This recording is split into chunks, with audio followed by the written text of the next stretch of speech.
Hello everyone, welcome back to my YouTube channel. I am Monika Reddy and ఈ వీడియోలో అయితే నేను 10th class physical science chapter 1 అదేంటంటే chemical reactions and equations ని explain చేస్తా. Video కనుక లెంతీగా అనిపిస్తే స్పీడ్ పెంచేసుకోండి, ఇంకా లాస్ట్ వరకు స్కిప్ చేయకుండా చూడండి.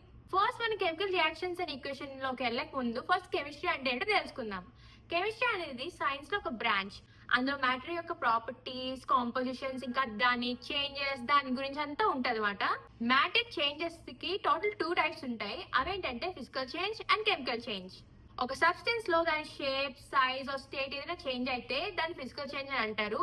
For example ice melting into water, or ఆ వాటరే మళ్ళీ ఐస్ గా ఫ్రీజ్ అయిపోతుంది కదా, అదంతా ఫిజికల్ చేంజే. కెమికల్ చేంజ్ లో ఆ సబ్స్టెన్స్ ఒక entire new product are substance గా ఫామ్ అవుతుంది అనమాట. అదే chemical change. For example burning of wood and rusting of iron. Burning of would ఇంకా రస్టింగ్ ఆఫ్ ఐరన్ ఈ రెండు కూడా ఇర్రివర్సిబుల్. కెమికల్ చేంజ్ అనేది ఇర్రివర్సిబుల్. ఇది ఒక్కసారి అయితే మళ్ళీ బ్యాక్ అవ్వలేదు అనమాట. అంటే ఒకసారి వుడ్ బర్న్ అయిన తర్వాత మళ్ళీ బ్యాక్ వెళ్ళలేదు కదా, ఇంకా రస్టింగ్ అయిపోయిన తర్వాత ఐరన్ మళ్ళీ దాన్ని ముందు స్టేట్ కి వెళ్ళలేదు కదా, అదే దీని ఎగ్జాంపుల్. మనం కెమికల్ రియాక్షన్ అంటే ఏంటో తెలుసుకుందాం. కెమికల్ రియాక్షన్ అంటే ఏంటంటే ఒక సబ్స్టెన్సెస్ ఒకదాంతో ఒకటి ఇంటరాక్ట్ అయ్యి న్యూ సబ్స్టెన్స్ ఫామ్ అవుతాయి అన్నమాట. ఇదే కెమికల్ రియాక్షన్. ఇది కూడా ఇర్రివర్సిబుల్. ఒకసారి అయితే మళ్ళీ దాని బ్యాక్ వెళ్ళలేదు. ఇంకా దీంట్లో ఏ సబ్స్టెన్సెస్ అయితే ఇంటరాక్ట్ అవుతాయో వీటిని రియాక్టెన్స్ అంటారు, ఇంకా న్యూ ప్రొడక్ట్ ని ప్రొడక్ట్స్ అంటారు. కెమికల్ ఈక్వేషన్స్ కి కీ ఫీచర్స్ ఏంటంటే change in physical are chemical properties. ఒక ప్రొడక్ట్ యొక్క physical are chemical property change అయితే అది కెమికల్ రియాక్షన్ అయిందని మనం చెప్పొచ్చు. ఇంకా ఎనర్జీ ఎక్స్చేంజ్. ఎనర్జీ ఎక్స్చేంజ్ అంటే హీట్, సౌండ్ ఆర్ ఎలక్ట్రిసిటీ దీని ద్వారా అవుతుంది అనమాట. సో అలా అయితే అప్పుడు కూడా మనం చెప్పొచ్చు ఒక కెమికల్ రియాక్షన్ అయిందా లేదా అని. Formation of 1 or more new substances. 1 or more new substances form అవుతాయి కదా, అప్పుడు కూడా మనం చెప్పొచ్చు ఒక కెమికల్ రియాక్షన్ అయిందా లేదా అని. అంటే ఒక 2 సబ్స్టెన్సెస్ ఇంకా 1 or more సబ్స్టెన్సెస్ గా ఫామ్ అవుతాయి. ఇదంతా మనం ఫర్దర్ గా డిస్కస్ చేద్దాం. లాస్ట్ వన్ వచ్చేసి పర్మనెంట్ చేంజ్. కెమికల్ రియాక్షన్ అయిన తర్వాత ఒక పర్మనెంట్ చేంజ్ అయితే అవుతుంది, అది ఇంకా మళ్ళీ వెనక్కి అవ్వలేదు. దీనికి బెస్ట్ ఎగ్జాంపుల్ ఏంటంటే మెగ్నీషియం రిబ్బన్ ఎయిర్ లో బర్న్ అవుతుంది. అది బిగ్గెస్ట్ ఎగ్జాంపుల్. దీన్ని మీకు నేను సింపుల్ గా ఎక్స్ప్లెయిన్ చేస్తా. ఒక మెగ్నీషియం రిబ్బన్ ని మీరు తీసుకొని ఎయిర్ లో అంటే నార్మల్ రూమ్ లో పెట్టి బర్న్ చేశారనుకోండి, అదొక వైట్ కలర్ ఫ్లేమ్ తో బర్న్ అవుతుంది. అంటే ఈ మెగ్నీషియం ఆక్సిజన్ తో ఇంటరాక్ట్ అయ్యి ఒక న్యూ ప్రోడక్ట్ గా ఫామ్ అవుతుంది. ఆ న్యూ ప్రోడక్టే మెగ్నీషియం ఆక్సైడ్. ఈ మెగ్నీషియం ఆక్సైడ్ ఒక న్యూ ప్రోడక్ట్. ఇది మళ్ళీ ఇర్రివర్సిబుల్ అనమాట. అంటే మెగ్నీషియం ఆక్సైడ్ మళ్ళీ మెగ్నీషియం ఇంకా ఆక్సిజన్ గా డివైడ్ అవ్వదు. సో ఇది ఒక కెమికల్ రియాక్షన్. ఇంకా ఈ రియాక్షన్ అవుతున్నప్పుడు మనకి ఒక వైట్ ఫ్లేమ్ వస్తుందని చెప్పాను కదా, అది ఒక బిగ్గెస్ట్ సైన్ అక్కడ కెమికల్ రియాక్షన్ అవుతుందని. ఇప్పుడు నెక్స్ట్ టాపిక్ ఏంటంటే ఐడెంటిఫికేషన్ ఆఫ్ కెమికల్ రియాక్షన్స్. ఒక కెమికల్ రియాక్షన్ అయిందా లేదా అని మనం ఎలా ఐడెంటిఫై చేస్తామో ఇప్పుడు నేను మీకు చెప్తా. ఇవి కూడా మేజర్లీ 4 టైప్స్ ఉంటాయి. అవేంటంటే change in state, change in colour, evolution of gas and change in temperature. Change in state అంటే అది ఒక solid to liquid or liquid to gas or gas to solid, ఇలా ఏది మారినా సరే అక్కడ కెమికల్ రియాక్షన్ అయిందని మనం చెప్పొచ్చు. Change in colour. ఒక కెమికల్ రియాక్షన్ అయిన తర్వాత కొన్నిసార్లు రియాక్టెన్స్ ఒక కలర్ మారిపోద్ది అన్నమాట ప్రోడక్ట్ లోకి వచ్చినప్పుడు. ఫర్ ఎగ్జాంపుల్ ఐరన్ ఒక సిల్వర్ కలర్ ఆ కలర్ లో ఉంటది కదా, రస్టింగ్ అయిన తర్వాత అది ఒక రెడ్డిష్ బ్రౌన్ కలర్ లోకి అయిపోతుంది. ఇది one of the biggest example. 2 reactants combine అయ్యి ఒక ప్రోడక్ట్ ఫామ్ అయినప్పుడు గ్యాస్ అనేది రిలీజ్ అయిపోతుంది అనమాట. అదే ఎవల్యూషన్ ఆఫ్ గ్యాస్. ఇప్పుడు చేంజ్ ఇన్ టెంపరేచర్ గురించి చెప్తా. చేంజ్ ఇన్ టెంపరేచర్ లో కూడా టోటల్ 2 టైప్స్ ఉంటాయి. అవేంటంటే ఎక్సోథర్మిక్ అండ్ ఎండోథర్మిక్. ఇవి కూడా రియాక్షన్సే. ఎక్సోథర్మిక్ రియాక్షన్ అంటే ఏంటంటే గ్యాస్ అనేది రిలీజ్ అవుతుంది అనమాట. అంటే ఒక 2 రియాక్టెంట్స్ రియాక్ట్ అయ్యి ఒక ప్రోడక్ట్ గా ఫామ్ అయినప్పుడు గ్యాస్ బయటికి రిలీజ్ అవుతుంది. ఇంకా ఎండోథర్మిక్ రియాక్షన్ అంటే ఏంటంటే 2 రియాక్టెంట్స్ రియాక్ట్ అయినప్పుడు గ్యాస్ అనేది అబ్జర్వ్ అవుతుంది అనమాట. మనం దాన్ని పట్టుకుంటే మనకు ఆ హీట్ తెలిసిపోద్ది. సో ఇదే ఎండోథర్మిక్ రియాక్షన్. కెమికల్ రియాక్షన్స్ అంటే ఏంటో తెలుసుకున్నాం కదా, ఇప్పుడు కెమికల్ ఈక్వేషన్స్ అంటే ఏంటో తెలుసుకుందాం. కెమికల్ ఈక్వేషన్ ని ఒక సింపుల్ వర్డ్ లో చెప్పాలంటే రీప్రెజెంటేషన్ ఆఫ్ ది రియాక్షన్.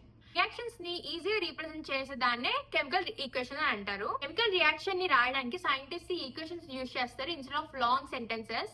అందుకే ఈ కెమికల్ ఈక్వేషన్స్ అనేది వచ్చింది. అంటే magnesium plus oxygen gives rise to magnesium oxide అని రాసే బదులు Mg plus O2 gives rise to MgO అలా ఈజీగా రాసేయచ్చు అనమాట. కానీ ఇలా ఏదైనా ఈక్వేషన్ ఇలా సింపుల్ గా లెటర్స్ లో ఆర్ సింబల్స్ లో రాసేస్తే అది ఇన్కంప్లీట్ అవుతుంది. ఎందుకంటే ఒక కెమికల్ ఈక్వేషన్ అనేది law of conservation of mass ని ఒబే చేయాలన్నమాట. అసలు law of conservation of mass అంటే ఏంటో నేను మీకు చెప్తా. Mass can neither be created not be destroyed during a chemical reaction. అంటే ఒక కెమికల్ రియాక్షన్ లో మాస్ క్రియేట్ అవ్వదు, డిస్ట్రాయ్ కూడా అవ్వదు. ఏది ఉందో అది అలాగే ఉంటది. ఇదే law of conservation of mass. అంటే number of atoms of each element before and after reaction same గా ఉండాలన్నమాట. అంటే రియాక్టెన్స్ లో ఏ ఐటమ్స్ ఉన్నాయో ప్రొడక్ట్స్ లో కూడా సేమ్ అదే ఐటమ్స్ ఉండాలి. ఏవి క్రియేట్ అవ్వకూడదు, ఏవి డిస్ట్రాయ్ కూడా అవ్వకూడదు. ఇలా అవ్వకుండా ఉండాలంటే మనం బ్యాలెన్సింగ్ చేయాలి. ఎందుకంటే అక్కడ ఆబ్వియస్ గా ఏం అవ్వదు, కానీ మనం రాసినప్పుడు దాన్ని కరెక్ట్ గా రీప్రజెంట్ చేయాలంటే మనం బ్యాలెన్సింగ్ చేయాలి. ఈ బ్యాలెన్సింగ్ ని నేను మీకు ఈజీగా ఎక్స్ప్లెయిన్ చేస్తా.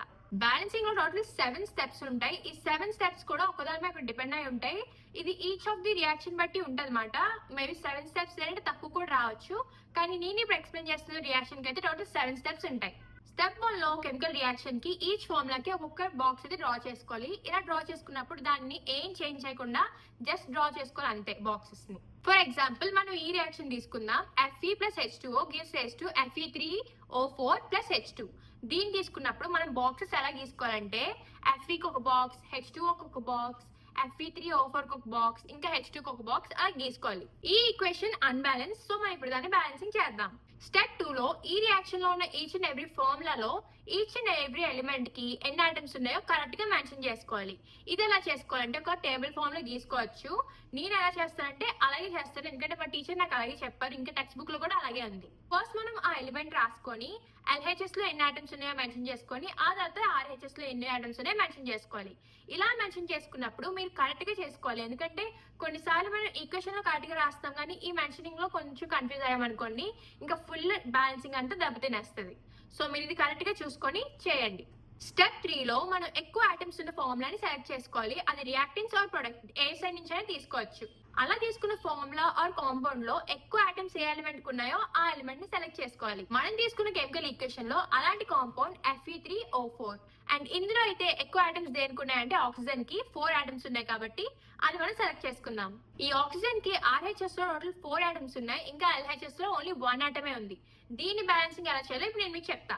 ఆక్సిజన్ ఐటమ్స్ ఇనిషియల్లీ రియాక్టెన్స్ లో 1 ఉంది, ఇంకా ప్రొడక్ట్ లో 4 ఉంది. దీన్ని బ్యాలెన్స్ చేయడానికి రియాక్టెన్స్ లో ఉన్న 1 ని 4 తో మల్టిప్లై చేయాలి. అప్పుడు రియాక్టెన్స్ అండ్ ప్రొడక్ట్స్ రెండింటిలో కూడా 4 ఐటమ్స్ ఉంటాయి. ఐటమ్స్ ని ఈక్వలైజ్ చేయడానికి ఫార్ములా ఉన్న కాంపౌండ్స్ ఆర్ ఎలిమెంట్స్ దేన్ని కూడా ఆల్టర్ చేయకూడదు. ఏది ఎలా ఉందో దాన్ని అలాగే రాయాలి.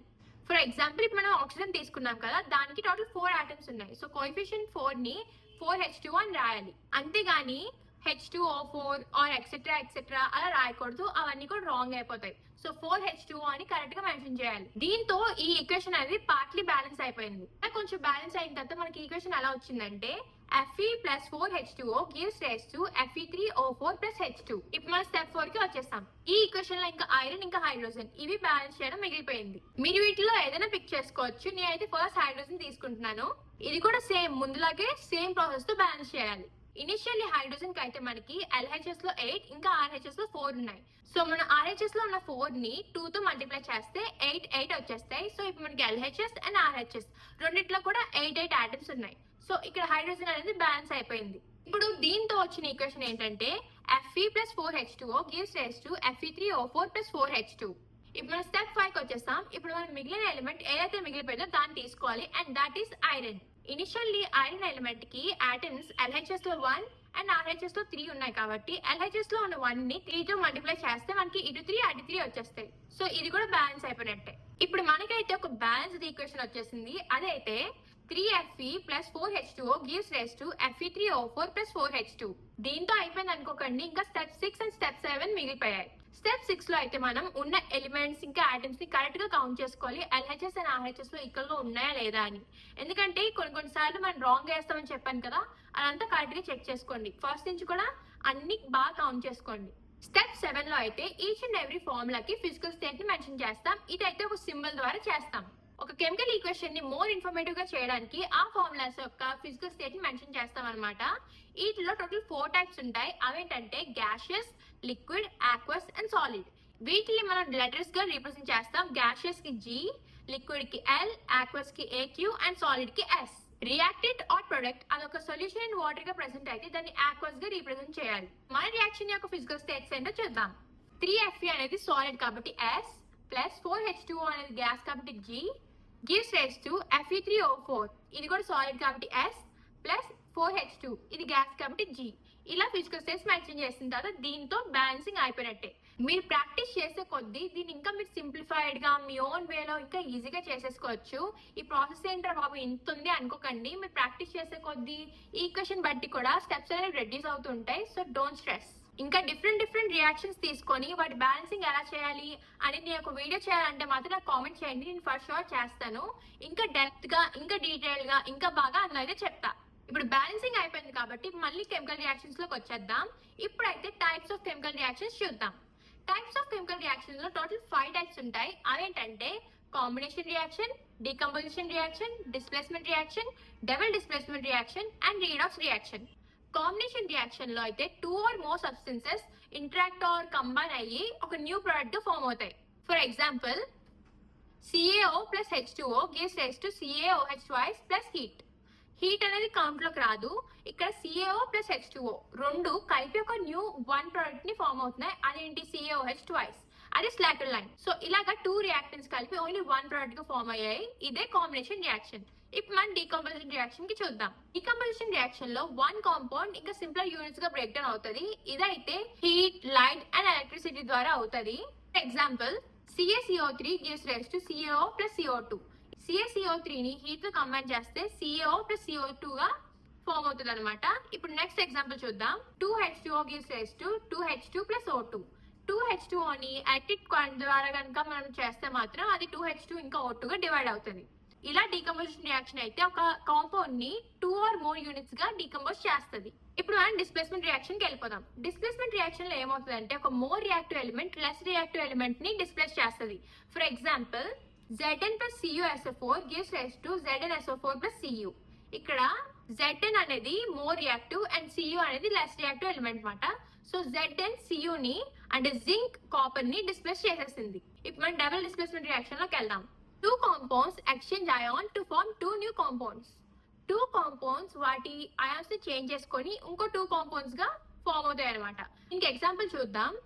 Na2SO4 plus BaCl gives rise to BaSO4 plus 2NaCl. ఇక్కడ ఏమైంది, ఇంటర్చేంజ్ అయింది ఈచ్ అండ్ ఎవ్రీథింగ్ కూడా. సో ఇక్కడ Na2SO4 అక్కడ విడివిడిగా అయిపోయి BaCl కూడా విడివిడిగా అయిపోయి 2 న్యూ సబ్స్టెన్సెస్ గా ఫామ్ అయ్యాయి. ఇంకా డబుల్ డిస్ప్లేస్మెంట్ లో మోస్ట్ ఆఫ్ ద కేసెస్ లో అయితే మనకి ప్రెసిపిటేట్ ఫామ్ అవుతుంది అనమాట. ప్రెసిపిటేట్ ని అయితే మనం రివర్స్ ఆరోగా రీప్రజెంట్ చేయాలి. ఇదైతే ఒక వైట్ కలర్ ఇన్సాల్యుబుల్ సబ్స్టెన్స్. ఇప్పుడు కెమికల్ రియాక్షన్స్ లో లాస్ట్ టైప్ ఆఫ్ రియాక్షన్ ఏంటో చూద్దాం. ఇది వచ్చేసి రీడాక్స్ రియాక్షన్. రీడాక్స్ రియాక్షన్ అంటే ఏంటంటే ఒక రియాక్షన్ లో బోత్ ఆక్సిడేషన్ అండ్ రిడక్షన్ రెండు ఒకేసారి అయితే అది రీడాక్స్ రియాక్షన్ అవుతుంది. ఆక్సిడేషన్ అంటే gain of oxygen or loss of hydrogen అని మీరు చెప్పొచ్చు. రిడక్షన్ అంటే దీనికి total opposite, loss of oxygen and gain of hydrogen. So ఇది మీరు ఇంత ఈజీగా గుర్తుపెట్టేసుకోవచ్చు. ఈ రీడాక్స్ రియాక్షన్ అంటే ఇంతే. దీనికి ఎగ్జాంపుల్ ఏంటంటే CuO plus H2 gives rise to Cu plus H2O. ఇక్కడ కాపర్ ఆక్సైడ్ ఏమైంది, రెడ్యూస్ అయిపోయి కాపర్ గా ఫామ్ అయింది. ఇంకా H2 ఆక్సిడైజ్ అయిపోయి H2O గా ఫామ్ అయింది. ఇప్పుడు నెక్స్ట్ టాపిక్స్ ఏంటంటే కొరోజన్ అండ్ యాసిడిటీ. ఈ రెండు కూడా చాలా ఇంపార్టెంట్. ఈ మోస్ట్లీ మెయిన్ క్వశ్చన్స్ లో వస్తూ ఉంటాయి ఎస్సీ టైప్ లో. సో మీరు బాగా చదువుకోండి. ఇది మీరు ఓన్ గా కూడా రాసేయచ్చు. కరోజన్ అంటే ఏంటంటే మెటల్స్ అట్మాస్ఫియరిక్ గ్యాసెస్ తో రియాక్ట్ అయ్యి ఒక అన్డైజైరబుల్ కాంపౌండ్ ఫామ్ అవుతాయి అన్నమాట. ఫర్ ఎగ్జాంపుల్ ఐరన్ ఎయిర్ ఇంకా వాటర్ తో రియాక్ట్ అయ్యి కరోడ్ అయిపోయి రస్టింగ్ అవుతుంది కదా, అదే దీనికి బిగ్గెస్ట్ ఎగ్జాంపుల్. ఇంకా కొన్ని కేసెస్ లో కొరోజన్ అనేది చాలా డేంజరస్. ఎందుకంటే ఇవి కార్స్, బ్రిడ్జెస్ అలాంటి వాటిని కొంచెంగా తినేస్తూ పాడు చేస్తూ ఉంటాయి కదా, అప్పుడే ఎప్పటికైనా కొలాప్స్ అయిపోతాయి అన్నమాట. అందుకే కొరోజన్ అనేది చాలా dangerous. Next topic rancidity. Rancidity ఎక్కువగా ఫుడ్ కి సంబంధించిన రియాక్షన్స్ లో ఉంటుందన్నమాట. అంటే ఆయిల్ ఇంకా ఫ్యాట్స్ ఆక్సిజన్ తో కంబైన్ అయ్యి ఒక అన్డిజైరబుల్ ప్రోడక్ట్ గా ఫామ్ అవుతాయి. దానికి ఒక బ్యాడ్ టేస్ట్, బ్యాడ్ స్మెల్ వస్తూ ఉంటుంది అనమాట. అంటే ఫుడ్ అనేది పాడైపోతూ ఉంటది కదా, అది ర్యాన్సిడిటీ. దీన్ని ఎలా ప్రివెంట్ చేయొచ్చు అంటే ఎయిర్ టైట్ కంటైనర్స్ లో పెట్టచ్చు, రీఫ్రిజిరేట్ చేయొచ్చు, ఇంకా ప్రిజర్వేటివ్స్ కూడా యాడ్ చేయొచ్చు. ఇలా దీనైతే ప్రివెంట్ చేయొచ్చు. ఇంకా మన చిప్స్ ప్యాకెట్ లో నైట్రోజన్ గ్యాస్ ఫిల్ చేస్తారు కదా, అది కూడా ఒక బిగ్గెస్ట్ ఎగ్జాంపుల్ ప్రివెన్షన్ కి. ఇది బాగా గుర్తుపెట్టుకోండి, ఎందుకంటే దీని మీద క్వశ్చన్ కూడా ఉంటది. ఇప్పుడు నేను ఈ చాప్టర్ లో కొన్ని ఇంపార్టెంట్ పాయింట్స్ చెప్పేస్తాను, ఒక కైండ్ ఆఫ్ సమరీ లాగా. కెమికల్ ఈక్వేషన్స్ ని ఆల్వేస్ బ్యాలెన్సింగ్ చేయాలి, ఎప్పుడు కూడా మర్చిపోకూడదు. బ్యాలెన్సింగ్ కనుక మీరు చేయకపోతే మీకు అసలు మార్క్సే రావు. సో బ్యాలెన్సింగ్ బాగా నేర్చుకోండి. బ్యాలెన్సింగ్ చాలా ఈజీ, అది కాంప్లికేటెడ్ గా లాంగ్ గా ఉంది అనుకోకండి. మీరు ప్రాక్టీస్ చేసే కొద్దీ చాలా సింపుల్ అయిపోతుంది. కెమికల్ రియాక్షన్ కి సైన్స్ పెట్టాలి. అంటే ఫిజికల్ ప్రాపర్టీస్ కి సైన్స్ ఉంటాయని చెప్పాను కదా, లైక్ L, G, AQ ఇంకా S. ఇవన్నీ చాలా ఇంపార్టెంట్. ఇంకా ప్రెసిపిటేట్ కనుక ఫామ్ అయితే డౌన్వర్డ్ ఆరో కూడా పెట్టుకోవాలి, అప్పుడు అక్కడ ప్రెసిపిటేట్ ఉందని లెక్క. కెమికల్ రియాక్షన్స్ అనేవి కెమిస్ట్రీకి లాంగ్వేజ్ లాంటివి అన్నమాట. సో మీరు ఇవి బాగా చూసుకోండి. ఇంకా మీరు ఈచ్ అండ్ ఎవ్రీ ఎలిమెంట్ కి సింబల్స్ అన్ని కరెక్ట్ గా చూసుకోండి. వాటి అటామిక్ నెంబర్, ఇంకా వెయిటేజ్ అలాంటివన్నీ ఉంటాయి కదా, మాసెస్, అవన్నీ కూడా బాగా చూసుకోండి. మీకు రాకపోతే ఏం పర్వాలేదు, ఇప్పుడైనా మీరు చదువుకోవచ్చు. ఆక్సిడేషన్ కి బిగ్గెస్ట్ ఎగ్జాంపుల్ ఏంటంటే ట్రాన్సిడిటీ అండ్ కరోజన్. ఇది కూడా మీరు ఇలా గుర్తుపెట్టుకోండి. 1 మార్క్ 2 మార్క్స్ అడుగుతారు. సో మీరు ఈజీగా రాసేయచ్చు. దీంతో అయితే physics first chapter chemical reactions and equations అయిపోయింది. I hope you guys find this helpful and subscribe to stay connected. By.